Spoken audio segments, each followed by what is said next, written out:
Well, howdy, folks, and welcome back to the Conspiracy Farm. Today, we're going to talk about two things, one of which I think my audience might enjoy, and the other one I think they will hate. So I'm going to do both in equal parts to try to cancel each other out, because the last thing I want to do is actually bring on new listeners or become, appealing to the general public. So this episode is about that time back in the 2010s, the roaring 2010s, when I started a cult. And we're also going to talk about the meaning of life, because, let's face it, they're related. Anytime you run into a cult, you're going to run into someone looking for meaning, either the person who started it or the people who joined it. But let's not kid ourselves. Meaning, purpose, the whole search for why the heck am I getting up every morning? Why am I sucking down all this cheap, badly made coffee just so I can stay awake long enough to earn my 50 cents so I can eat for the week? What am I doing that for? And so we're going to talk about all kinds of meaning. What does meaning mean? What does the word cult mean? Was it really a cult? What did you do, Vincent? What crimes am I going to be admitting to in these episodes? Well, we'll find out. And if you're wondering, what was the cult's name? What were we into? Did we have uniforms? Was it the one with the shoes? I'm sure some of you remember the people with the Nikes who, they found dozens of them in a room. That was the Heaven's Gate cult. And they were very interested in extraterrestrials and the idea that humans were part of some sort of project and extraterrestrials were going to recycle the Earth because humans had failed on some level. And they believed that the Hale-Bopp comet, which was approaching at the time, was going to pick up their souls after they had taken measures to ensure that their souls would in fact leave their bodies, and they would rendezvous with the extraterrestrials at the Hale-Bopp comet, and their souls would be rescued, basically, and they would be some of the few psychic survivors of this failed experiment here on Earth. And that was the Heaven's Gate cult. I was always fascinated with them and can't help but have a certain affinity for their kind of thinking. I'm always ready to listen to or support somebody who is willing to go to the mat for what they believe. The person who's willing to discard their wealth and their friends and their happiness in order to further some moral or spiritual or philosophical project. I think that's something we should always pay attention to. But we were not the Heaven's Gate cult. We called ourselves Austin Naturalism. And there's a reason for that. If it sounds new and unfamiliar, that's precisely what it was designed to be. Because I did not want to form yet another atheist group. I was looking to inject something into society that would help develop a new kind of attitude toward philosophy and religion, because I was becoming concerned, as Nietzsche was, about can modern people survive without anything remotely related to God? Once you are fully committed to the modern project, the secular materialist project, you kind of run into a problem because it's very difficult to explain to people at that point why they should be doing anything at all for anyone. I had started to suspect that all materialist cultures eventually end up pointing a gun at your head to make you do what it wants you to do. just because they don't have any other arguments. A lot of religion is about, why should I suffer? And if I'm a human being who is doing the right thing, then I'm probably suffering more, because that means I'm worried about other people. I'm taking time to stress about the future of a community or a family or children that aren't even related to me. These are the things that people do when they're doing the right thing. They're giving of themselves. They're giving up potential wealth or future mates to do these little moral acts that we demand of people. But the big question is, why? Why should I do that? I will never forget being that little kid. I was around 10 years old, watching TV, and I saw a clip from a movie by Oliver Stone called Wall Street. It was Oliver Stone's attack on the world of finance and vulture capitalism. And there was a speech where the protagonist, Gordon Gekko, with his oily, slicked back hair and his expensive suit, he was talking to Congress about greed and how greed is good. And he believed that the drive for wealth was ultimately what would save the United States. And I remember thinking, as a kid, I just didn't understand how that could possibly work, because as clever t-shirts and memes would later point out, continual growth with no contraction is the strategy of a cancer cell. In an organism where cells have to work together to continue life, when one group of cells decides that they're going to use up all the resources just so they could reproduce, but for no other reason, they're just gonna do it. Common sense immediately screams out that a problem has occurred, that something has gone wrong, something's gone off the rails. And so Austin Naturalism was really about the why. And I chose the word naturalism because of a talk that I listened to by an American physicist named Sean Carroll. The point was, humans should consider the sciences and what we've observed about the natural world, but we should be committed to the proposition that it's not enough, that we have to build something on top of that, something that either adapts or reinvents or continues a lot of the older traditions of the world's religions or the old mystical traditions, because something's up. We all know that the secular materialist story is not the full story. And so my thought was, let's have some like-minded people get together and let's figure out a way to live life in this materialist world while understanding that there is more to the story. And we should be spending time and energy trying to build that other part. The other part that Gordon Gekko wanted to ignore. So we need to rewind the tape a little bit to set the stage properly.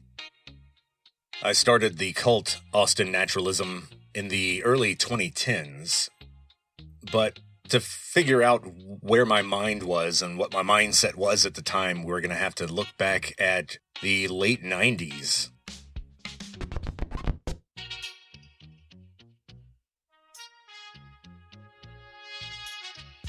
A very formative time for me. Recall in the late 90s, I was trying to finish up my work at UT Austin, and I was still living in Jester Dormitory. And I remember watching a lot of this guy on Austin public access cable, which was, by the way, piped into our room. We had dorm cable, which was a very basic package. It included Austin Public Access Cable. So when Jason and I were bored or we weren't watching Jerry Springer, Jerry, then we would be watching this local weirdo named Alex Jones. And he had this very Texan, gravelly voice. And he was very angry about these people who supposedly controlled the government behind the scenes and were not really accountable to the electoral process or the Constitution. And he seemed to think that this group of people was heavily connected to the Clintons. And at the time, in the pre-9/11 world, when Seinfeld was all the rage, his message didn't exactly have a whole lot of traction. But something about him was compelling because even though I didn't agree with how he was connecting his dots, I was fascinated with the dots that he was presenting. Now, I eventually, in the very early 2000s, also did work with a group of people that eventually would lead me to that little building where they actually recorded Alex Jones's show, because I fell in with the Austin Atheist Network. Now, I'm sure that sounds strange to some people. The guy with the podcast that talks about the Bible all the time was part of some atheist group. Well, back then, I did have my edgelord, anarchist, libertarian, burn it all down and let the strong survive, philosophical, radical materialism, Wall Street, Gordon Gekko, plus Friedrich Nietzsche stuff. Yeah. And what that led to in terms of what actual stuff in the real world did I accomplish?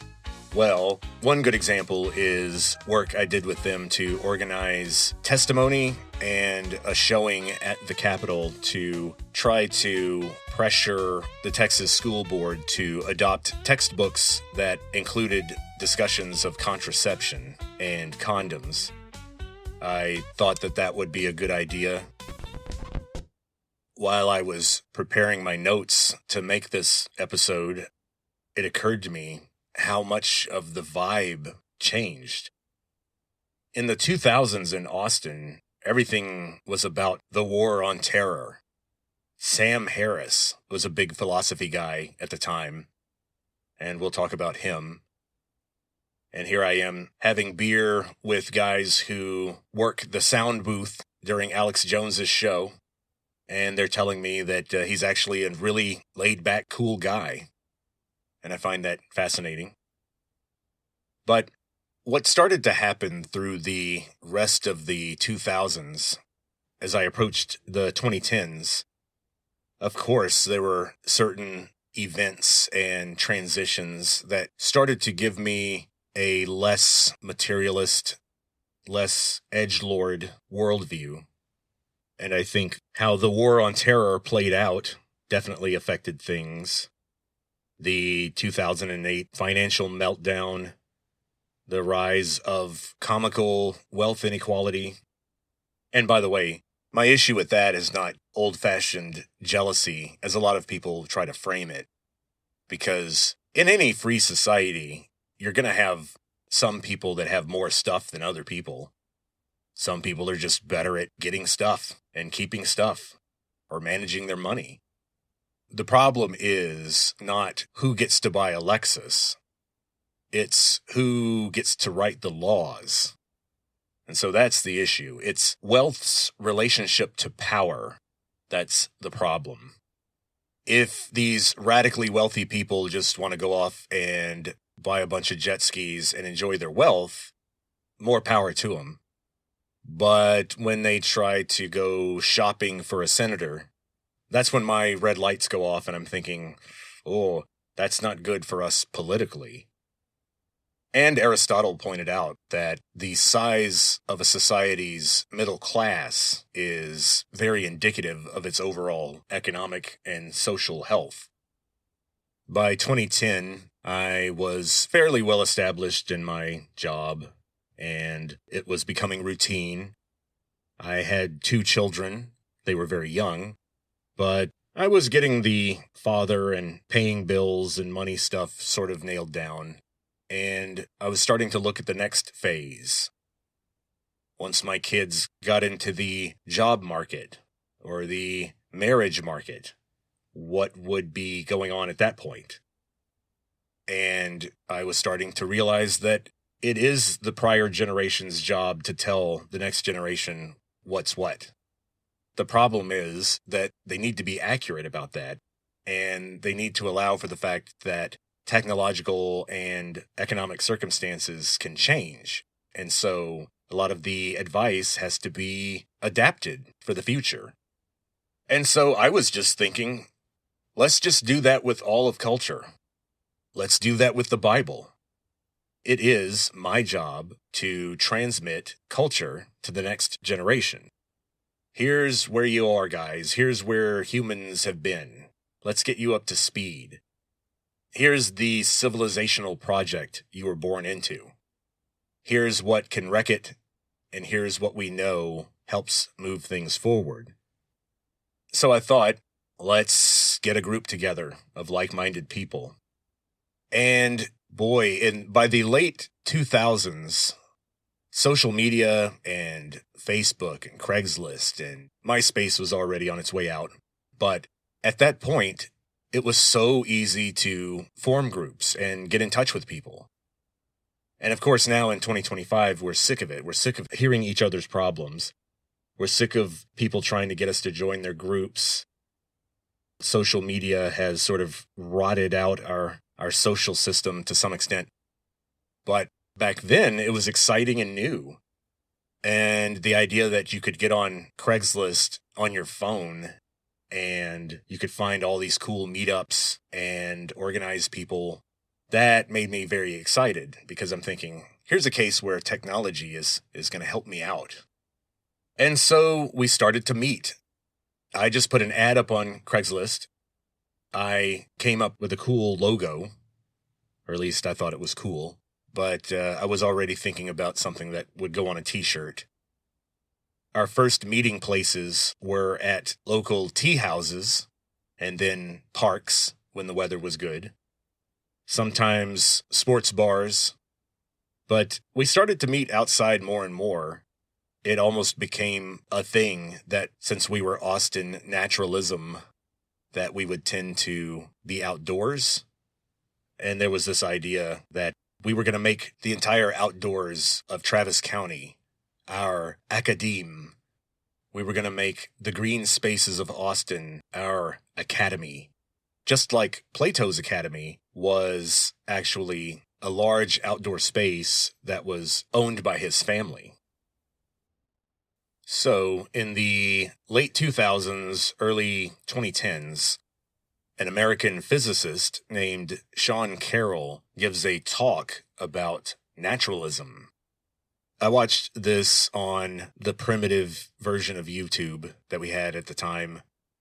The sound and the audio quality is not exactly up to par, but at the time, I was fascinated. Sean Carroll is a rarity among physicists, among popular ones, among scientific popularizers, in that he is American, very plain-spoken. He's not a Brit who lectures at Oxford. And he doesn't get himself into politics. The point of his talk was that the Abrahamic conception of God is not a functional hypothesis. It's not something you can formulate or test using the scientific method. The gears of physics work just fine with or without any kind of mind or intent behind the universe. He's right. This is something that we should consider, that the universe does seem to have a mind of its own. It's spontaneous, and it follows a set of rules that really seem to be very, very predictable. And so if there is this conscious mind that can change outcomes in the universe based on something like prayer or its own will and intention. If that's true, then there's clearly a tension between that mind and its ability to affect the universe, and then this relentless, predictable, mechanical quality that we see in the universe. In other words, sure, armies hire chaplains, and you could argue that they serve a very important purpose. But armies also buy a lot of bullets and a lot of bombs, because those things work very, very predictably also. So, here we have Gordon Gekko again, saying, look, materialism works. If materialism was such a joke, why did you spend your childhood in the 80s terrified of nuclear war? If bullets and bombs were so powerless compared to the power of righteousness or prayer, then why did I grow up hearing stories about evil thugs with guns lining up good people and shooting them in places like Poland or Cambodia or China? Clearly, in the war between prayer and contemplation and seeking God, and then making money, and then using that money to build stuff that kills people, and then taking power with that, the 20th century really gave us a lot of indelible examples of the bullets and the bombs winning, the thugs with guns winning, the people with the slicked back hair and the expensive suits winning. And so, now that we've had these disastrous wars in the Middle East, now that we've had a financial meltdown that revealed the inherent weaknesses in our system, what do we do at that point? Because we know that the universe is not all about bullets and bombs and mechanics. We know that in order to generate wealth, or even to enjoy it properly, there has to be some sort of meaning or purpose, or a sense of social belonging. Why are we working so hard? What are we buying this stuff for? Why do we want to be in charge? What do we do with our power when we get it? And so these are things that I was concerned about, and reading people like Sam Harris or listening to Sean Carroll or philosophers like Daniel Dennett, they were all pointing out the same thing, that Nietzsche's alarm that he sounded in the late 19th century, his concerns about the emptiness of the modern materialist worldview, actually were true and were valid and needed to be heeded. But the question is, what do you do? How do you adapt the old guiding lights of civilization to our new economic and social realities? Now that's a tough one. So, cards on the table time. Where am I with this God person, or this God thing? Depends on your definition of person. That's one of the first things I think you have to sort out, because the idea of a supreme deity looms large over this Western civilization project. And so I think the best way to talk about levels of belief in God is to bring up a guy that you may have heard of, a British biologist named Richard Dawkins. Now, he became a very cantankerous and ungracious man in his later years, a very frustrated and angry figure. But in his more energetic, idealistic, youthful era, I really admired him. He goes way back, a lot farther than his whole stint with atheism and early YouTube, and some of the books that he wrote about religion. His best book, of course, is his seminal work on biology from 1979. So yes, he goes way back. His book, The Selfish Gene, is something that's pretty awesome. It's almost like the philosophy of biology. But anyway, as a famous atheist, but also as a scientist who had to keep his possibilities open, he would say that he used a 7-point scale of atheism, where 0 would be a believer, because your level of atheism is 0. Then a level 1 would be someone who's pretty sure there's a God of some kind, but has some doubts. And then if we jump up to level 7, then that's someone saying, no way, dude, impossible, God can't exist, 100% atheist. Now, Dawkins, being a scientist, cannot be a 7 because the impossibility of God hasn't been demonstrated scientifically. And so Dawkins would say that he's a 6.8 and not quite a 7. And as you know, according to the philosophy of science, a relationship between a scientist and their most cherished beliefs has to be the same as Robert De Niro's character in Heat and the people that they love. Robert De Niro's character in that movie, Neil Cawley, tells Al Pacino that someone in his line of work, i.e., a super cool criminal, cannot allow anything or anyone into their life that they won't drop in 30 seconds flat if they see the heat coming around the corner. Similarly, Richard Dawkins has to be prepared to drop his atheism in 30 seconds flat if he sees any evidence coming around the corner. And Dr. Dawkins is correct to want to see a lot of evidence for the Abrahamic proposition because it's kind of wild. It suggests that there is a cosmic, conscious, disembodied mind that can remember your name and make plans and has intentions and can make things happen in the universe contrary to the basic materialist rules.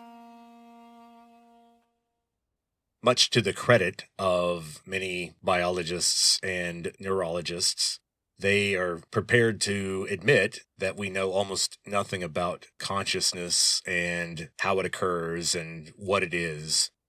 And because of that, we can't make the flat-out statement that consciousness is fully dependent on brains or nerves in order to occur. And even back then, I was fully aware of what they call the woo-woo factor in ufology, meaning all the strangeness about psionics and telepathy and the stories about NHI being able to control thoughts and put ideas in people's heads. And then MK Ultra. I had completely fried my brain in the late 80s and early 90s reading up on all that stuff. Coming to UT Austin and starting my academic career, I basically flushed that stuff. I basically thought, well, that was fascinating, but probably not true. But now, it turns out that that stuff never went away and is only getting more and more strange and is only encroaching more and more on what we would call real life.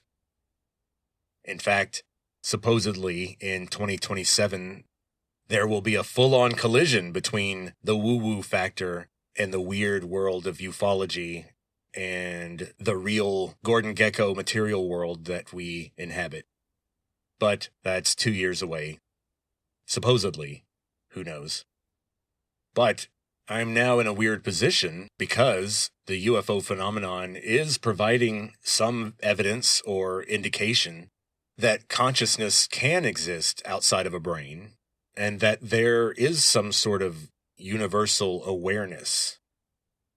There is something like a cosmic mind.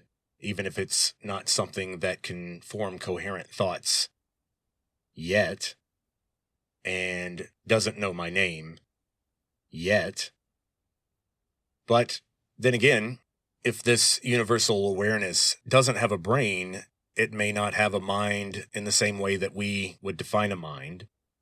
And so, even if this awareness does exist, does it meet the Abrahamic definition?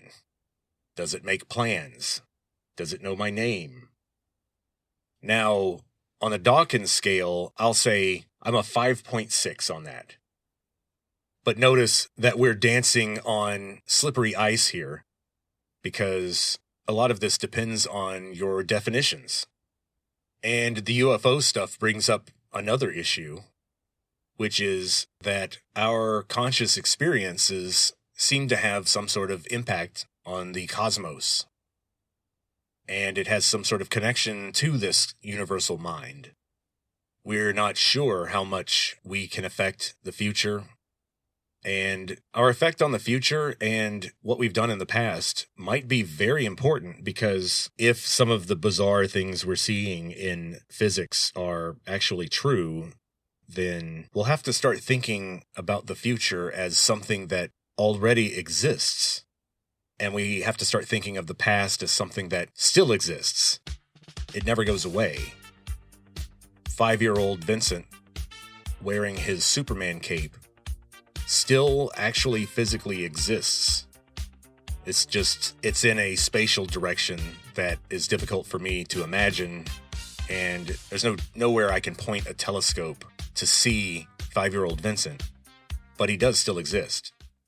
And my thoughts may have some sort of impact on the future, because they are sort of these inputs or stimulations on the universal mind that is non-local, and so has connections with everything, both past, future, and from one side of the observable universe to the other.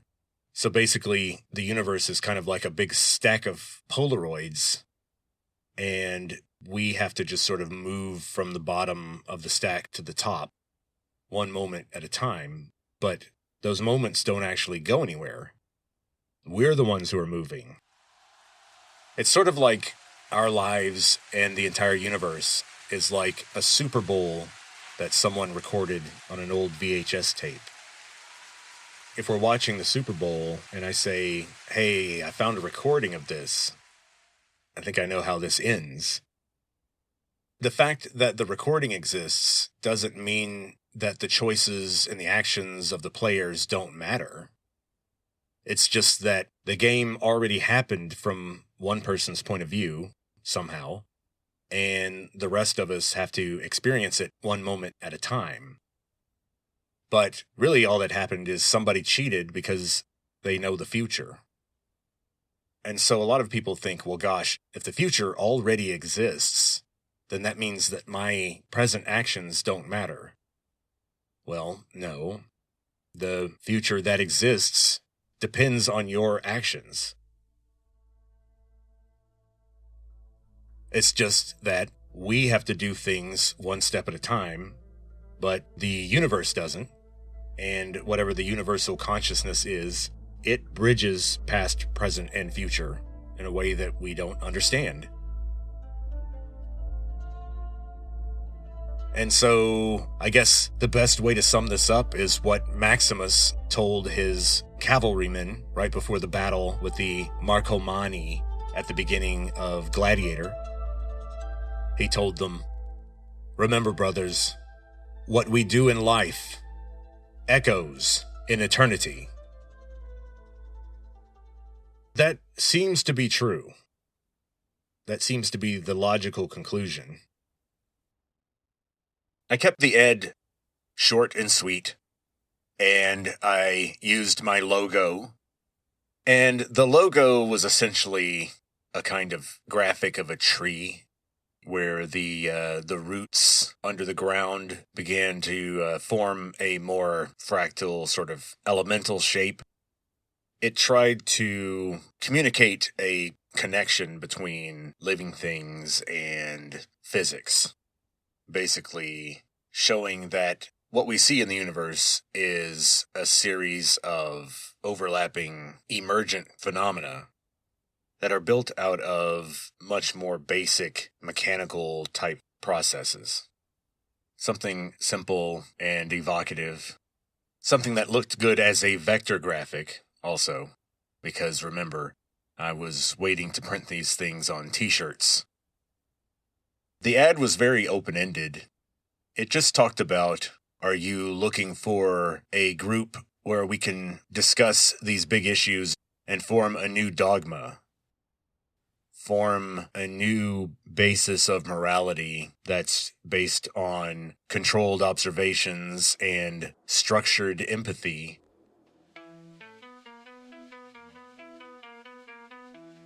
And it was clear that a lot of people didn't read or understand the ad.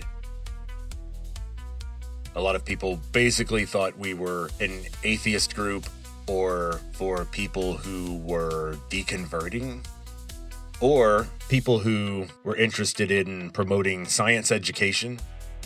But we also got some people who didn't fit the mold, and I was fine with them participating. There was a young man who had recently converted to Islam and was convinced that Islam was precisely the belief system we were looking for. And so we used that as a jumping off point until he eventually began to sense a kind of resistance to us converting to Islam. And so his attendance began to wane. We also had people showing up thinking that we were a naturist group. And that's something I had to go back and learn about because I wasn't aware of naturism. So naturalism is an approach to the universe based in observations of the material world and then proceeding from there to what you need to have a good life or to form a good society. But naturism is apparently a social movement of people who organize outdoor activities that they can conduct in the nude. So they're outdoor nudists, or it's related to nudism, I guess. That's what people thought. So pretty early on, I started thinking maybe the name was a mistake. But the first guy to show up to the first meeting, the very first meeting at Tivana in North Austin, only one person showed up, despite a lot of people responding through email. That was one thing I noticed early on. For every 10 really positive, exciting email responses, you'll get one of those people to actually show up face-to-face in person. And so this guy who showed up was one of the reliable regulars and a great guy. He was from rural Texas, just like me, and he had moved to Austin for school and work purposes, just like me. But unlike me, he was a preacher's kid who had recently lost their faith, and he wasn't interested in politics, and he didn't want to join any kind of atheist group. At the time, like I mentioned before, they were very political. They were focused on the dangers of the radical Islamic ideology that was seen as an example of religion causing huge problems in the world. And then also the Christian nationalist movements here inside the United States that they were working against. In particular, when it came to textbooks and, like I mentioned before, contraception in textbooks, but also exactly how are we teaching evolution and when?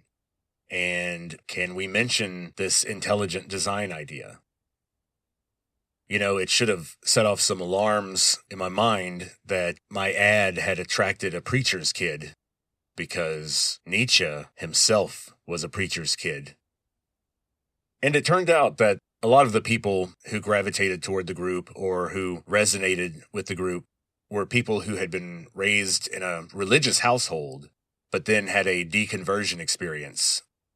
Or they just could no longer believe as fervently all the statements in the Nicene Creed, for example. Some of those metaphysical propositions had become a little too cumbersome. Another follower was a young man who was an opera singer, and he was fascinating.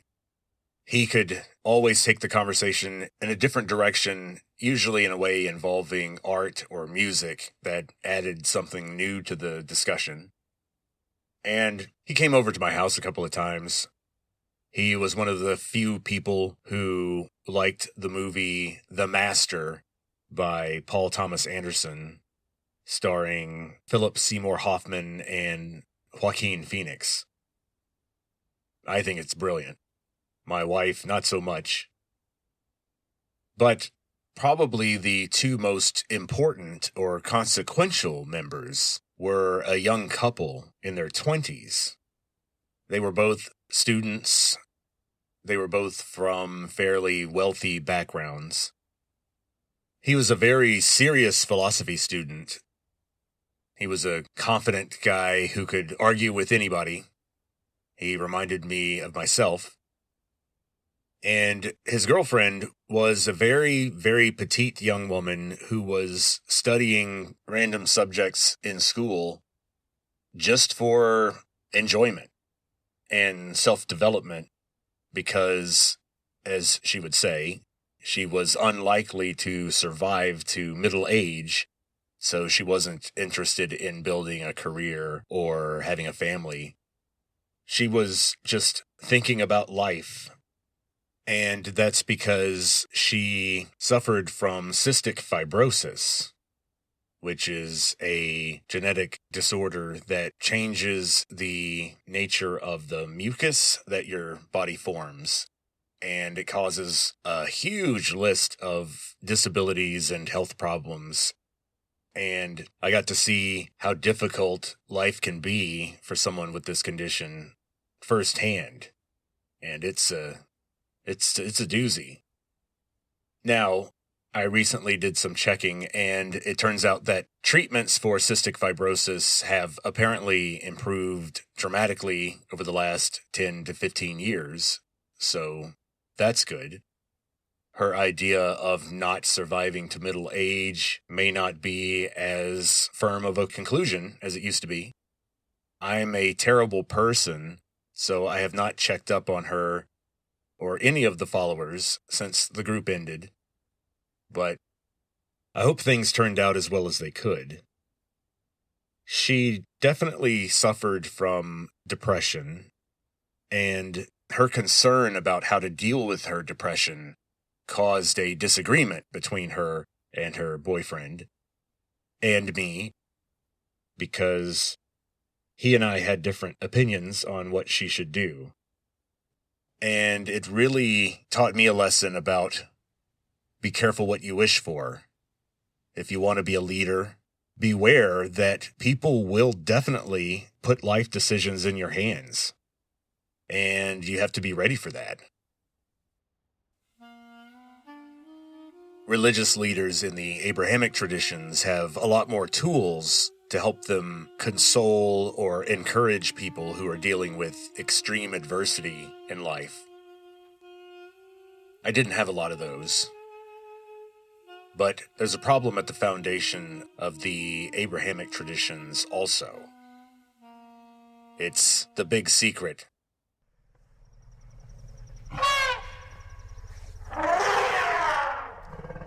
It's the elephant in the room, so to speak.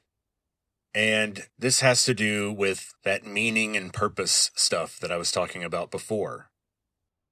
And so, yes, the young lady with cystic fibrosis was a big influence in my thinking because she was a great example of the challenge of leading people in terms of interpreting culture or helping them figure out how to deal with the difficulties of life. But the big problem you run into is that you can prove mathematically that there is no ultimate purpose. There is no highest purpose, ultimate goal, highest good. And you can prove it. It's simple math, simple logic. You prove it the same way that you prove that there is no last number. That the set of integers, for example, is infinite. And you prove that through contradiction.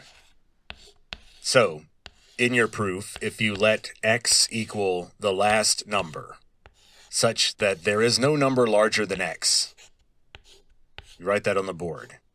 X. There's our number. Well, the problem you've got now is that I can come along and write x plus 1 underneath that. And the fact that I can write x plus 1 proves that x is not the last number. So there can't be a last number, because you can always add 1 to any number somebody hands you and says, hey, I found the last number. All you have to do is slap a plus 1 on it, and you proved them wrong. And likewise, let's imagine that X is the meaning of life. Let's say I found the purpose of life. I figured it out. It's X. You got to do X. That's all you got to do. Well, the problem there is all you have to do is ask, why do I want to do X? What's so great about X? What does that accomplish? So, let's take this to the Abrahamic traditions. And in those, the meaning of life, the purpose of human existence, is to serve God's plan. God's plan is the highest good, so living according to that would be the highest good. So if you want to do anything at all, the best possible action is to follow God's plan. And if that plan involves suffering with a debilitating illness, then that's still the highest good. But the problem there is, you can always ask, okay, but why do I want to do that? Why would I want to serve the highest good? Why do I want good things to happen? Why would I want to go to heaven and achieve the best possible existence? Boring. I know it sounds like I'm being silly and sarcastic, but it's a serious question. To some extent, the Abrahamic religions are just saying, look, this is the best you can do. It is that way because it's built that way. And the issue there, though, is that at that point, you would have a difficult time demonstrating that an eternity of torture in hell, in a literal lake of fire, would not be the best possible existence. And you might be thinking, dude, it's torture, so how could that be good? Pain is bad, right? Well, not so fast. The Abrahamic traditions make it clear that God does not view the world that way. God does not see pain as inherently bad. Pain happens. Sometimes pain is a great motivator. Sometimes pain is the best teacher. Now, in the lake of fire, there's no purpose for the suffering other than an inescapable consequence of some kind, but there's no teaching going on in hell. So you could make that argument that suffering an illness on earth as a human in the flesh can be instructive. And it may have some effect on the universe or culture or the people around you or their descendants that is important. You could also see it as the development of the soul of the person who's dealing with the illness. So you can see, there are places you can go. After all, we'll have to do an entire episode on the book of Job, because that is all about God's plan and how sometimes it's not the most pleasant plan for the people involved. So it turns out that being a cult leader ain't easy, but it's necessary.